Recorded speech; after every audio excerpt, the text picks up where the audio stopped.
예배 자리에서 하나님 앞에 더 깊이 나가고 또 하나님의 은혜를 누리시는 시간 되시기를 주님의 이름으로 축복합니다. 바울은 본인이 이방인의 사도가 된 것이 얼마나 영광스러운 일인지 오늘 본문에 고백하고 있습니다. 우리 13절 말씀 한번 같이 읽어볼게요. 13절 시작. 내가 이방인이 너희에게 말하노라. 내가 이방인의 사도인 만큼 내 직분을 영광스럽게 여긴 아멘. 내 직분을 영광스럽게 여깁니다. 이렇게 고백하고 있습니다. 저는 이 바울의 고백이 참 좋습니다. 자신의 직분을 영광스럽게 여긴다는 것이 얼마나 감사한 일입니까? 적지 않은 사람들이 봉사하면서도 자신의 봉사에 만족하지 못하는 이들이 적지 않습니다. 또 때로는 가능하다면 이 봉사의 직분을 내려놓고 싶다 이런 생각들을 하는 일들도 많이 있습니다. 그러나 오늘 바울의 고백을 들여다보시기 바랍니다. 내가 하나님께 받은 이 직분이 나에게 너무나 영광스럽다라고 하는 거예요. 내가 하나님의 부르심을 받아서 하나님의 쓰임을 받는 것이 내가 얼마나 귀한 일인지 저는 이 직분이 자랑스럽고 영광스럽습니다 고백하고 있는 것이죠. 여러분, 우리가 로마서를 묵상하고 있는데 로마서 1장 1절에 바울이 무엇이라고 고백했습니까? 로마서뿐만 아니라 바울이 쓰는 모든 서신서 이제 초도 3도에는 어떻게 고백하고 있는가 하면은 내가 그리스도의 종이 된 것, 내가 하나님의 사도가 된 것에 대한 기쁨, 감사를 고백하면서 시작하고 있는 것 아니겠어요? 로마서 1장 1절 제가 읽어드리면 이렇습니다. 예수 그리스도의 종 바울은 사도의 부르심을 받아 하나님의 복음을 위하여 택정함을 입었으니 이렇게 이야기하고 있어요. 나는 누구입니까? 나는 그리스도의 종입니다. 하나님의 사도로 부르심을 받은 사람입니다. 그것을 고백하고 기뻐하고 있는 것 아니겠습니까? 이것이 바울의 마음이에요. 그의 사명이라고 하는 것입니다. 여러분, 바울이 수없이 많은 환난과 핍박 속에서도 이 사명을 끝까지 감당할 수 있었던 힘이 여기 있겠구나 싶은 거예요. 즉 하나님께서 맡기신 직분에 대한 감사와 기쁨이 있었기 때문에 그 직분을 감당하면서 때로는 환난을 당하기도 하고 핍박을 당하기도 하지만 내가 받은 직분이 너무나 영광스럽기 때문에 헌신할 수 있었던 거예요. 누구보다도 더 열심히 수고할 수 있었던 것 아니겠습니까? 생각해 보면 자신의 직분에 감사하지 않으면 어떻게 열심을 낼 수 있겠습니까? 내가 받은 직분에 감사하지 않으면 어떻게 그 직분을 위해서 헌신할 수 있겠습니까? 내게 주신 직분이 감사할 때 열심을 낼 수 있고 헌신할 수 있고 밤새 수고해도 고단하지 않는 것 아니겠습니까? 오늘 바울이 이 고백을 들여다보면서 우리 바울과도 같이 내게 주신 직분을 소중히 여기고 그 직분을 영광스럽게 여기면서 진짜 하나님의 영광을 위해서 함께 달려갈 수 있는 저와 여러분들이 되시기를 주님의 이름으로 축복합니다. 오늘도 하나님이 주신 말씀을 통해서 하나님의 은혜가 무엇일까 다시 한번 생각해보고 그 하나님의 은혜를 위해서 기쁘게 헌신할 수 있는 시간이 되시기를 주님의 이름으로 축복합니다. 첫 번째 말씀을 통해 배우게 되는 것은 우리 하나님은 사람의 실수와 실패도 아름답게 선용하셔서 하나님의 뜻을 위해서 사용하시는 분이라고 하는 거예요. 우리 11절과 12절의 말씀 같이 한번 읽어보도록 하겠습니다. 시작. 그러므로 내가 말하노니 그들이 넘어지기까지 실족하였느냐? 그럴 수 없느니라. 그들이 넘어짐으로 구원이 이방인에게 이르러 이스라엘로 시기나게 함이니라. 그들의 넘어짐이 세상의 풍성함이 되며 그들의 실패가 이방인의 풍성함이 되거든 하물며 그들의 충만함이리요. 아멘. 하나님의 선택을 받았던 유대인들이 하나님을 믿지 아니함으로 그 신앙의 기회가 이방인들에게까지 흘러갔다고 하는 말이에요. 그뿐만 아니라 이방인에게도 하나님의 자녀가 되는 기회가 주어졌을 때 유대인들이 그것을 보고 시기했던 것이죠. 그 시기한 것으로 말미암아 유대인들이 그럼 나도 신앙인이 되겠다. 그렇게 신앙인의 길로 들어서게 됐다라고 하는 것입니다. 이것이 바울이 로마서 9장에서부터 계속해서 이어오고 있는 큰 주제입니다. 바울은 복음이 유대인을 넘어서 모든 이방인에까지 주어진 것이 하나님의 복음이다, 그렇게 강조하고 있는 것 아니겠습니까? 그런데 9장에 와서는 그 복음이 이방인들에게만 전해진 것이 아니라 유대인들도 그 복음 안에서 구원을 얻게 되었습니다. 그래서 바울이 자기 동족과 자기 민족을 위해서 애끓는 마음으로 기도하고 있었다는 것을 우리가 9장에서 같이 묵상했던 기억이 있습니다. 이 9장에서부터 11장까지가 이 복음이 이방인에게 갔을 뿐만 아니라 유대인에게도 동일하게 흘러오게 된 것입니다. 그 말씀하고 있는 것이거든요. 즉 유대인들을 통해 예수 그리스도께서 오셨지만 유대인들이 예수님을 십자가에 못 박은 것으로 말미암아 복음이 이방인에게까지 전해졌지만, 그렇다고 해서 유대인들이 복음에서 제외된 것이냐? 제외되지 않았다라고 하는 거예요. 오히려 유대인들이 이 이방인들이 복음을 믿는 것을 보고 시기하는 것으로 말미암아 그들도 복음을 붙잡게 되었다라고 하는 것입니다. 좀 정리해서 표현해 본다면 이스라엘의 불신앙으로 말미암아 이방인들이 구원의 길로 들어오게 되었고, 그것을 바라보는 유대인들이 시기하는 것으로 말미암아 유대인들까지도 복음의 길로 되돌아오게 되었다라고 하는 것입니다. 생각해보면 하나님의 기가 막힌 방법이다, 이렇게 이야기하고 있는 것 아니겠습니까? 저는 이 말씀을 대하면서 인간의 실수와 실패를 통해서도 하나님께서 모든 것을 합력하여 정말 아름다운 선을 만들어 가시는구나, 그 생각을 해보게 되는 거예요. 여러분 12절의 말씀에 무엇이라고 나오고 있습니까? 그들의 넘어짐이 세상의 풍성함이 되며 그들의 실패가 이방인의 풍성함이 되었다, 그렇게 이야기하고 있는 거예요. 여기서 말하는 그들이라고 하는 것은 유대인들이죠. 유대인들이 넘어진 것이 온 세상의 풍성함이 되었고 그들의 실패가 이방인의 풍성함이 되었다라고 하는 것입니다. 감사한 일이지요. 유대인들의 실수와 실패, 그들의 잘못으로 말미암아 온 이방인, 온 세계까지 복음이 전해지게 되는 계기가 되었구나. 더 나아가서 유대인들까지도 결국에는 하나님의 품 안에 돌아올 기회가 됐다라고 하는 것입니다. 우리 14절의 말씀은 그 이야기를 하고 있어요. 14절도 마저 한번 읽어보고 묵상할게요. 시작. 이는 혹 내 골육을 아무쪼록 시기하게 하여 그들 중에서 얼마를 구원하려 함이라. 이는 내 골육, 유대인들을 말하는 거예요. 그들이 시기하게 되어서 그들 중에는 어떤 이들이 복음의 길로 들어오게 되었습니다. 그렇게 말씀하고 있는 것이죠. 유대인들의 넘어짐으로 온 이방인들까지 풍요롭게 되었고, 또 그들의 실수가 오히려 그들에게 복음을 붙들게 되는 계기가 되었구나, 그렇게 이야기하고 있는 것입니다. 로마서 8장 28절에 이런 말씀이 나오는데 이 말씀 한번 같이 읽어보고 싶어요. 시작. 우리가 알거니와 하나님을 사랑하는 자 곧 그의 뜻대로 부르심을 입은 자들에게는 모든 것이 합력하여 선을 이루느니라. 아멘. 우리가 알거니와 하나님의 사랑을 입은 자들에게는 모든 것이 합력하여 선을 이루느니라. 우리 하나님은 인간의 실수와 실패를 통해서도 하나님의 아름다운 역사를 만들어 가시는 분이 우리 하나님이라고 하는 거예요. 내가 생각하기에는 실수구나, 실패구나, 그래서 내 삶이 이제 끝났구나 싶지만 오히려 하나님께서 나의 실수와 실패를 통해서도 더 멋지고 아름답게 우리의 삶을 만들어 가시는 분이 우리 하나님이라고 하는 것입니다. 그렇기 때문에 실수 앞에, 실패 앞에 너무 좌절할 필요가 없습니다. 내가 실수했다고, 내가 넘어졌다고, 내가 이게 실패해서 내 삶이 끝났다고 생각할 필요가 없다라고 하는 거예요. 왜냐하면 모든 것이 능하신 우리 하나님께서 그 실수와 실패를 통해서도 멋지고 아름다운 일들을 만들어 가시기 때문입니다.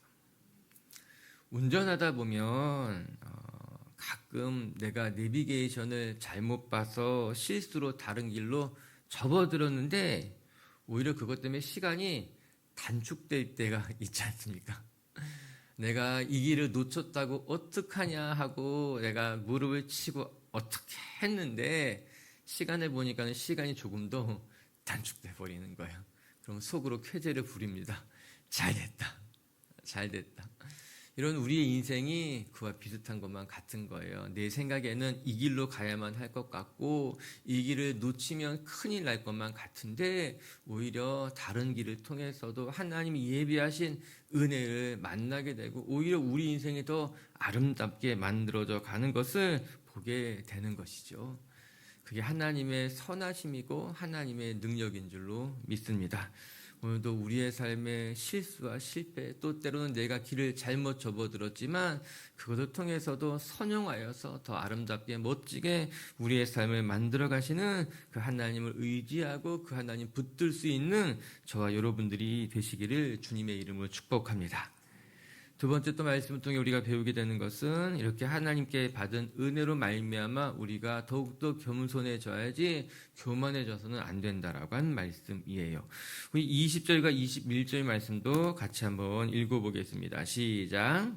옳도다. 그들은 믿지 아니함으로 꺾이고 너는 믿음으로 섰느니라. 높은 마음을 품지 말고 도리어 두려워하라. 하나님이 원가지들도 아끼지 아니하신즉 너도 아끼지 아니하시리라. 아멘. 그들이 믿지 아니함으로 꺾이고 너희는 믿음으로 섰습니다. 이렇게 이야기하고 있어요. 여기서 말하는 그들은 유대인들이고 너희는 이 편지를 읽고 있는 로마 교회 성도들일 것입니다. 여러분, 로마 교회는 이방인들이 주축이 된 교회였습니다. 로마라고 하는 이방인의 대도시에 복음을 듣고 구원받았던 백성들이 모여서 만든 교회가 로마 교회였어요. 그런데 이 교회가 대도시, 로마라고 하는 엄청난 대도시에 세워진 교회였기 때문에 또 그곳의 구성원들도 역시 로마 사람들이었기 때문에 이 교회가 자칫 잘못하게 되면은 교만해질 수 있었던 것입니다. 특히 이방인들이 주축으로 구성된 교회로서 유대인들에 대한 교만한 마음을 가질 수 있었다라고 하는 것입니다. 이에 바울은 복음이 모든 사람들을 위한 것입니다. 이 사실을 설파하면서 동시에 어느 누구도 하나님이 주신 은혜 앞에서 교만해져서는 안 됩니다. 그 말씀 하고 있는 거예요. 유대인들이 복음을 거부해서 이방인들에게까지 복음이 전해져서 너희들이 그 복음을 말미암아 하나님의 자녀가 되었다고 너희들이 유방인들을 멸시해서도 그들보다 더 높은 마음을 가져서도 안 된다라고 하는 것입니다. 여러분 20절의 말씀에 보게 되면은 이렇게 나오고 있지 않습니까? 높은 마음을 품지 말고 도리어 두려워해라 이렇게 이야기하고 있어요. 높은 마음을 품지 말고 여러분 이 말씀이 참 소중한 말씀이 됩니다. 내가 하나님의 은혜를 받은 사람으로서 높은 마음을 품는다고 하는 것은 매우 어리석은 일이며 아니 더 나아가서 위험한 일이 될 수 있게 됐다라고 하는 것이에요. 여러분 내가 은혜 좀 받았다고 해서 내가 하나님의 특별한 사랑을 경험했다고 해서 내가 높은 마음을 품는 것, 내 마음을 높게 가지는 것은 그건 사실 부끄러운 일일 수밖에 없습니다. 여러분 한번 다시 생각해 보시기 바랍니다. 하나님은 교만한 자를 대적하시고 겸손한 자에게 은혜를 베푸시는 분이다. 성경 그렇게 이야기하고 있는 것 아니겠습니까? 우리가 높은 마음을 품게 되면 우리가 교만한 인생이 되면은 그 순간부터 하나님이 우리를 대적하신다라고 하는 거예요. 우리가 겸손했을 때는 하나님의 사랑이 우리를 품었지만 그 하나님의 사랑을 받고 교만해지면 하나님이 우리를 대적하신다. 사실 굉장히 두려운 말씀인 것 아니겠습니까? 이에 바울이 로마라고 하는 큰 도시에 살아가고 있는 성도들에게 그 대도시에서 교회를 이루고 있는 사람들에게 여러분들이 이곳에서 믿음 좀 가졌다고 해서 여러분들의 교회가 사람이 좀 많이 모이고 여러분의 교회에 능력이 나타난다고 해서 여러분이 높은 마음을 가지면 여러분 그거 위험한 것이에요. 그렇게 이야기하고 있는 것 아니겠습니까? 전 오늘도 우리 빛의 교회 식구들의 자랑이 있다면 겸손한 것이 자랑이 되기를 바랍니다. 내가 가진 것이 자랑이 되는 것이 아니라 내가 성공한 것이 자랑이 되는 것이 아니라 내 교회의 크기와 내 교회의 능력이 자랑이 되는 것이 아니라 내가 가진 겸손함, 나에게는 하나님밖에 없습니다라는 이 마음이 우리에게 자랑이 된다면 거기에 은혜가 있고 복이 있는 줄로 믿습니다. 그 다음에 오늘 성경은 두려워해라 이렇게 이야기하고 있어요. 우리가 하나님을 경외하고 늘 두려운 마음으로 살아가는 것이 우리에게 유익함이 된다는 것 아니겠습니까? 여러분, 여기서 말하는 두려움이라고 하는 것은 불안함하고는 다른 것입니다.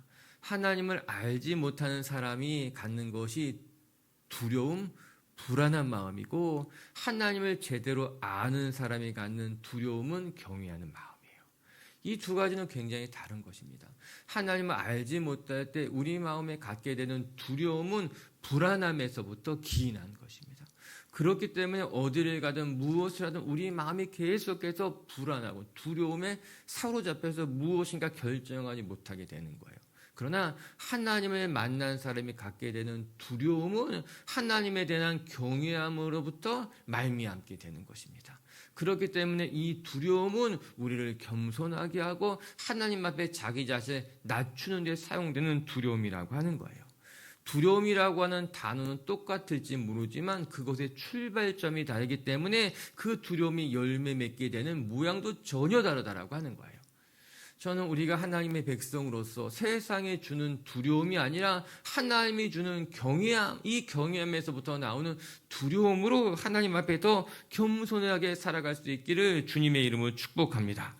우리 21절 말씀까지 한번 같이 읽어볼까요? 시작. 하나님이 원가지들도 아끼지 아니하셨은즉 너도 아끼지 아니하시리라. 아멘. 이게 무슨 말입니까? 하나님께서 유대인들이라고 해서 복음을 받아들이지 아니하면 심판에 이르게 한다. 그 말씀인 거예요. 유대인들에게조차도 아끼지 아니하였는데 이방인들이라고 너희들이 로마 교인이라고 해서 너희들에게 특별한 혜택이 주어지지 않냐? 그렇지 않다는 거예요. 유대인에게 엄격했던 하나님이 이방인들에게도 엄격하고 유대인에게 준엄하셨던 하나님이 로마에 사는 너희들에게도 준엄하실 거니까는 우리는 언제든지 하나님 앞에 겸손한 마음으로 두려운 마음으로 서 있어야 된다라고 하는 것입니다. 아멘. 여러분, 이 경외함이 우리의 삶을 지켜갈 거예요. 하나님에 대한 이 두려운 마음이 우리의 삶을 더 아름답게 지켜나갈 것이다. 기억하고 하나님 더 의지할 수 있는 저와 여러분들이 되었으면 좋겠습니다. 이에 바울은 22절에 아주 기가 막힌 이야기를 하고 있어요. 우리가 배웠던 복음에 대한 이야기예요. 22절 시작. 그러므로 하나님의 인자하심과 준엄하심을 보라. 넘어지는 자들에게는 준엄하심이 있으니 너희가 만일 하나님의 인자하심에 머물러 있으면 그 인자가 너희에게 있으리라. 그렇지 않으면 너희도 찍히는 바 되리라. 아멘. 하나님의 인자하심과 준엄하심이라고 하는 거예요. 하나님의 두 성품이죠. 우리가 복음에 대해서 공부하고 있잖아요. 그때 제가 공의와 사랑, 하나님의 두 가지 속성에 대해서 이야기하고 있죠. 이게 동일한 것이에요. 인자하심과 준엄하심, 이것이 하나님의 너무나 중요한 성품, 어떻게 보면 대조되는 성품이지만 이 두 가지 성품이 하나가 되어서 우리를 십자가에서 구원하시는 너무나 이렇게 어메이징한 그 하나님의 역사가 나타난다라고 하는 것이에요. 여러분, 우리는 하나님의 인자하심 속에 머물러야만 합니다. 우리가 살아가는 삶의 힘이 이 하나님의 인자하심, 용서, 자비, 사랑에 있다라고 하는 것이에요. 그러나 동시에 하나님이 얼마나 준엄하신 분인가를 기억하면서 하나님을 경외할 때, 두려워할 때 비로소 우리는 겸손한 신앙인의 삶을 살아갈 수 있게 되는 것 아니겠습니까? 오늘도 이 하나님의 인자하심과 준엄하심, 한쪽 손에는 사랑과 용서, 또 다른 한쪽 손에서는 정의와 공의가 있다는 것을 기억하면서 하나님을 경외하며 하나님의 인자심 가운데 머물 수 있기를 주의 이름으로 축복합니다. 우리 24절 한 절 읽고 마칠게요. 시작. 내가 원 돌감람나무에서 찍힘을 받고 본성에 거슬러 좋은 감람나무의 젖붙임을 받았으니 원가진 이 사람들이야 얼마나 더 자기 감람나무의 젖붙임을 받으랴. 아멘. 이방인들이 예수님 믿고 유대인들과도 같이 아브라함의 자녀가 되었다는 이야기예요. 유대인들은 우리만 아브라함의 자녀라고 생각했지만 바울은 로마서에서 믿음을 가진 모든 사람들이 아브라함의 자녀라 이야기했잖아요. 그 말씀에 대한 이야기예요. 이방인들이 돌 감람나무이지만 참 감람나무의 첫 부침을 받아서 우리 모두가 다 아브라함의 자녀가 됐습니다. 이야기하고 있는 거예요. 그와 더불어서 유대인들이라면 원래 육체적으로도 아브라함의 자녀들이었다면 그들이 믿음을 가지면 그들도 당연히 믿음의 자녀가 되는 것 아닙니까? 그래서 우리가 다 겸손해져야 되는 거예요. 말씀하고 있는 겁니다. 아멘. 저는 24절에서 이 말씀 하나 보고 싶은 거예요. 우리가 좋은 감람나무의 젖보침을 받았으니 사실 우리가 다 이방인들이죠. 그런데 우리가 좋은 감람나무 예수 그리스도라고 하는 감람나무의 젖보침을 받아서 우리가 다 이제 하나님의 자녀가 된 것 아니겠습니까?